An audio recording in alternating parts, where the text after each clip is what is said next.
Hello everyone, this is me Sadia here. मैं आपके लिए लेके आई हूँ एक और रीडिंग जो कि होगी for whoever needs it. Topic reading का रहेगा उन लोगों के लिए जो जानना चाहते हैं कि करंटली आपके पर्सन की ज़िंदगी में क्या हो रहा है और आपको लेकर उनके जहन में क्या चल रहा है।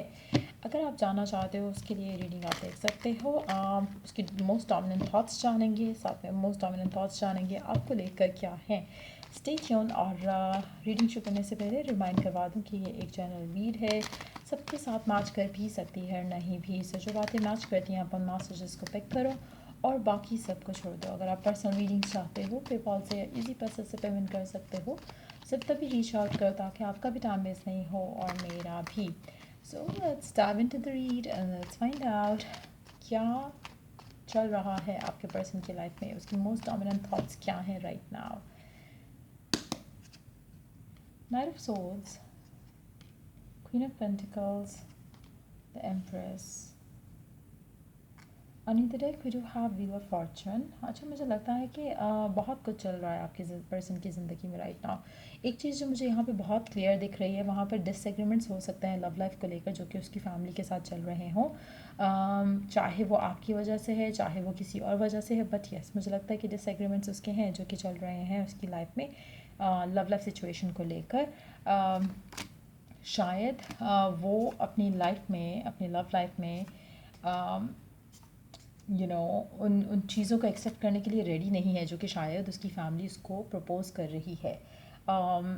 चाहे वो शादी करना है, एक प्रेशर फील हो रहा है या कुछ इस तरह से जिसके लिए वो अपने आप को प्रिपेयर फील नहीं कर रहे। और मुझे लगता है कि शायद उनका उनके उनके माइंड में लव लाइफ को लेकर राइट नाउ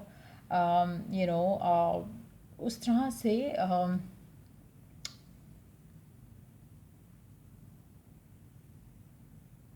एक होता है ना कि आप डिसाइड कर चुके होते हो कि हाँ अब आपको शादीशुदा ज़िंदगी चाहिए या आपको कमिटमेंट करनी है या you want to get engaged. मुझे लगता है उस चीज़ के लिए आपके पर्सन जो है अपने आप को रेडी और प्रिपेयर नहीं फील कर रहे। अच्छा, ये प्रेशर आपके एंड से भी आ सकता है आपके पर्सन के ऊपर से ऊपर। अगर आप हो सकता है कि अगर आप अपने पर्सन को प्रेशराइज़ कर रहे हो कि आपको वो कमिटमेंट दें, तो मुझे लगता है कि आपकी फ़ाइट आपके पर्सन से हो सकती है, डिसएग्रीमेंट चल रहा हो सकता है एज वेल। लेकिन मुझे लग रहा है कि कुछ ऐसे सर्कमस्टांसेस डेवलप हो जाएंगे जहाँ पर चीज़ें आगे बढ़ना शुरू हो जाएंगी, जहाँ पे पर्सन अपने आप को प्रिपेयर करना शुरू कर देगा आपके लिए, इस कनेक्शन के लिए। सो मुझे लग रहा है कि इवन दो राइट नाउ शायद आपके पर्सन को एक प्रेशर फील हो रहा है, लेकिन एट द सेम टाइम लग रहा है कि सिचुएशन आपके हक में हो जाएगी। चाहे ये प्रेशर क्या आपकी वजह से है या फैमिली की वजह से है। अगर फैमिली की वजह से है तो वो डेफिनेटली अगर उसको शादी करनी है तो आपको कंसिडर कर सकता है। अगर उसको कोई चॉइस बनानी है लव लाइफ को लेकर, हो सकता है कि वो आपको चूज़ करे और अपनी फैमिली वाले डिसीजन उनके जो प्रेशर है उनके ऊपर जो प्रेशर है फैमिली का, हो सकता है कि उस प्रेशर में वो आपको ही चूज़ करें। सो उसकी भी पॉसिबिलिटी है। लेकिन मुझे लगता है एक डिसएग्रीमेंट ज़रूर है कहीं ना कहीं शादी को लेकर, जहाँ पर ये पर्सन प्रिपेयर्ड फील नहीं करेगा, but at the same time मुझे लगता है कि गिव इन कर देगा सर्कमस्टांसेस में और प्रपोज़ल के लिए रेडी हो जाएगा। चाहे वो आपको कंसिडर करके रेडी हो, चाहे किसी और को कंसिडर करके रेडी हो, लेकिन मुझे लगा है कि एक डिसीजन बना लेगा लव लाइफ के लिए। लेट्स सी कि आपको लेकर आपके पर्सन के जहन में क्या चल रहा है, क्या सोच रहे हैं आपके पर्सन आपके बारे में right now. Strength, the moon, knight of cups, underneath the deck we do have ten of swords. अच्छा, आप में से कुछ लोग ऐसे हो सकते हैं जिनका कनेक्शन ख़त्म हो चुका है या फिर ऐसी ही सिचुएशन है जहाँ पर आप दोनों एक दूसरे से या तो बात नहीं कर रहे हो या फिर सिचुएशन उस वर्ज पे है जहाँ पर कनेक्शन ख़त्म होने वाला है और ऐसी फीलिंग है आपको कि अब it can not work out, it can not be worked out. आप ऐसी सिचुएशन में मुझे लगता है कि आपका पर्सन राइट नाउ अंडरस्टैंड कर पा रहा है कि ये कनेक्शन जो उनका आपके साथ है वो कितना स्ट्रांग है। Right now may be differences हो सकते हैं आप दोनों के दरमियान में, लेकिन कनेक्शन स्ट्रांग है। वो इस कनेक्शन को फील कर पा रहे हैं, इसकी स्ट्रेंथ को फील कर पा रहे हैं और मुझे लगता है कि वो चाहते हैं कि कुछ इस कनेक्शन में मूवमेंट जो है वो आगे हो। चाहे वो let's see some more cards पहले, क्योंकि मुझे लग रहा है कि जैसे आपका पर्सन आपकी तरफ कोई स्टेप लेना चाहता है गिवन सिचुएशन में और उसको लगता है कि you could be the perfect one for them. अगर उनको कोई डिसीजन लेना है तो लव लाइफ को लेकर, तो मुझे लगता है कि वो आपको चूज़ करने की कंडीशन में है, जहाँ पर उनको लगता है कि शायद you are the one for them. और अगर उनको फैमिली का प्रेशर आ रहा है तो आपके लिए एक अच्छी चीज़ ये हो जाएगी कि वो पर्सन जो कि पहले उसको लगता था कि चीज़ें वर्कआउट नहीं हो सकती, वो आपको लेकर कंसिडर करते हुए कनेक्शन को आगे ले जाने की बात करेगा। और ये जो जितनी भी ट्रबलसम टाइम्स आप दोनों के दरमियान में चल रहे हैं, वो कहीं ना कहीं फैमिली प्रेशर की वजह से मुझे लगता है कि आपके हक़ में चीज़ें शिफ्ट हो जाएंगी। सो मेजॉरिटी लोगों के लिए, चाहे आप इन टच हो, आउट ऑफ टच हो, अगर डिफरेंसेस आपके और आपके पर्सन के दरमियान में थे कमिटमेंट को लेकर, मुझे लगता है कि वो डिफरेंसेस रिजॉल्व हो जाएंगे। आपका पर्सन आपको अनएक्सपेक्टेडली जो है वो प्रपोज कर सकता है आने वाले कुछ दिनों में। और मुझे लग रहा है कि कहीं ना कहीं इसमें इसकी फैमिली का बहुत बड़ा हाथ रहेगा। कहीं ना कहीं या तो वो उसको प्रेशराइज कर रहे हैं to take a major decision of their love life, और अगर उनको वो लेना पड़ता है डिसीजन, तो मुझे लगता है कि ये जो आप दोनों के दरमियान में जो फ़ाइट हुई है या आर्ग्यूमेंट हुआ है, उसको वो भुला कर शादी की बात करने के लिए रेडी हो जाएंगे। वो चीज़ें जो ये पहले आप एक्सपेक्ट नहीं कर रहे थे इस इंसान से, वो अनएक्सपेक्टेडली आप एक्सपेक्ट कर सकोगे। और चीज़ें लग रहा है कि आपके हक़ में बहुत बेहतर होने वाली हैं। सो कुछ ऐसे डिसीजंस आपका पर्सन बनाने वाला है आने वाले दिनों में जो कि आपकी सोच से बहुत बाहर है, क्योंकि आप जिस तरह की सिचुएशन में हो इस इंसान के साथ, probably you can not even imagine कि क्या होने वाला है इस कनेक्शन में। Let's see some more cards आपके पर्सन की एनर्जीज टुवर्ड्स यू के लिए। क्या चल रहा है, क्या इंटेंट कर रहे हैं आपको लेकर राइट नाउ, क्या इंटेंशंस हैं आपके पर्सन की राइट नाउ।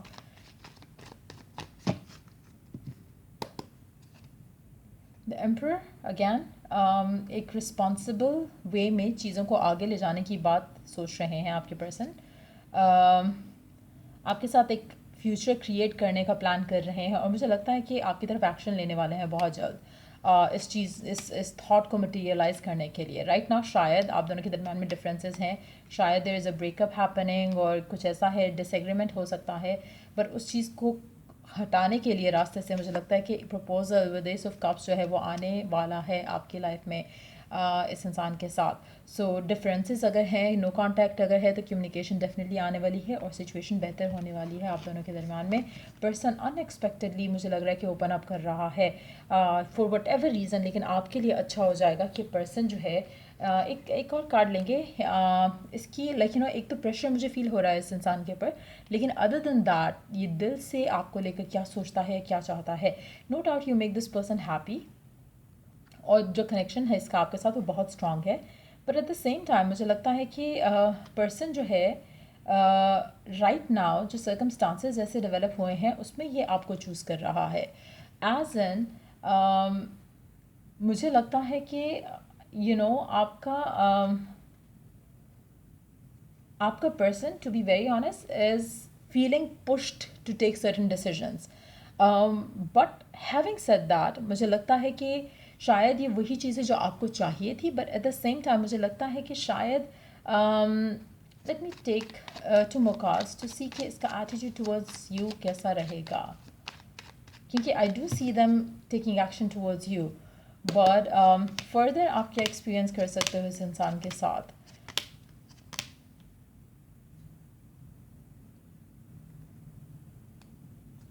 मुझे लगता है स्लो डेवलपमेंट होगी इस कनेक्शन में, बट एक होता ना कि ठीक है वी आर गेटिंग मैरिड, एक ऐसा ड्राई किस्म का मुझे एनर्जी दिख रही है यहाँ पर कि आपका पर्सन आपसे कहेगा कि ठीक है we are getting married and this and that, but then ये जो ड्राइनेस है उसके एंड से कनेक्शन को लेकर या चीज़ों को लेकर, मुझे लगता है कि it is going to get उनका हार्ट सोफन अप हो जाएगा आपको लेकर विद जैसे आपके कनेक्शन में आगे बातचीत बढ़ेगी या जहाँ पे शायद फैमिलीज इन्वॉल्व होंगे, सिचुएशंस डेवलप होना शुरू होंगी। मुझे लगता है कि ऑटोमेटिकली जो एक स्टिल आपको एक रिस्ट्रिक्टेड वे उनका लगेगा to act behave in the connection, वो आहिस्ता आहिस्ता ख़त्म हो जाएगा। सो कहीं ना कहीं पॉजिटिव चेंजेस आएंगी, लेकिन मुझे लगता है कि पहले एक मेजर बिग न्यूज़ आएगी कि हाँ ठीक है we are getting married, and then उसके बाद स्लोली चीज़ें जो है वो बेटर होने की तरफ जाएंगी। लेट्स सी कि आपके लिए ओरेकल गाइडेंस क्या है गिवन सिचुएशन में।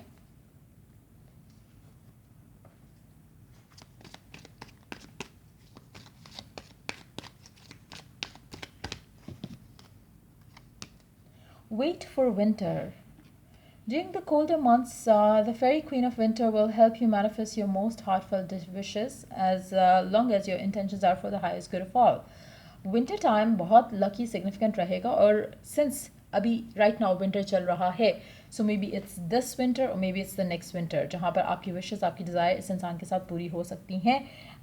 अगर तो आपकी रीडिंग अभी चेक करें तो it can be like I said earlier, मुझे लगता है कि एनर्जीज बहुत क्विकली आपकी तरफ आ रही हैं. So it can be this winter, but अगर आप ये लेटर ऑन साल में कहीं चेक करते हो ये रीडिंग तो हो सकता है कि जो नेक्स्ट विंटर हो वो सिग्निफिकेंट हो आपके इस रिलेशनशिप को लेकर. आपकी विशेस हो सकता है उस टाइम पे पूरी हो इस इंसान के साथ, या ये भी पॉसिबल है कि आपकी बात पक्की हो जाए पर्सन से राइट नाउ और जो अगला विंटर हो तब तक आपकी शादी इस इंसान से हो जाए. So let's see more oracle guidance for you right now given in situation में आपको क्या करना चाहिए. Gift of freedom, break away from your attachments. Right now कोशिश करो कि आप जो भी आपको एक एडिक्शन है, अटैचमेंट है इस इंसान को लेकर या आउटकम को लेकर, you have to free yourself from that. कहीं ना कहीं आप अपने आप को जितना ईज आउट कर जाओगे करंट सिचुएशन को रखते हुए जहन में या फिर फ्यूचर को रखते हुए जहन में, मुझे लगता है उतना जल्दी चीज़ें स्मूथली आपके लिए हो जाएंगी. अगर आप चाहते हो कि आपकी लव लाइफ इस इंसान के साथ आगे बढ़े तो अपना फेथ स्ट्रांग रखते हुए, अपने एफर्मेशंस अपने पास रखते हुए कि आपने पॉजिटिव एफर्मेशंस करनी है, जो आपकी डिज़ायर है उसके बारे में सोचना है. करंट सिचुएशंस में क्या हो रहा है क्या नहीं हो रहा, आपको उसमें आपको अपने पर्सन के साथ स्टिक अराउंड करने की ज़रूरत नहीं है अगर वो आपसे बात नहीं कर रहे. आपको उसको चेज़ करने की ज़रूरत नहीं है अगर वो आपसे बात नहीं कर रहे. आपका बिलीफ आपकी डिज़ायर पर इतना स्ट्रांग होना चाहिए कि आपका जो फियर है सिचुएशन को लेकर वो बिल्कुल ख़त्म हो जाए और आप मेंटली अपने आप को रिलैक्स और फ्री फील करो कि ये जो चीज़ आपने डिज़ायर की है या विश की है वो तो आपको मिलनी ही मिलनी है. उस फेथ के साथ चीज़ों को लेट गो कर दो. देन यू विल सी कि हाउ क्विकली जो आप चाहते हो, जो आप डिज़ायर करते हो पर्सन के साथ, वो हो जाएगा. सो ये रीडिंग आप लोगों की अगर आपको हेल्प किया हो, गाइड किया हो तो लाइक शेयर सब्सक्राइब जरूर करो. Till I do the next reading आप लोगों के लिए टेक केयर, बाय.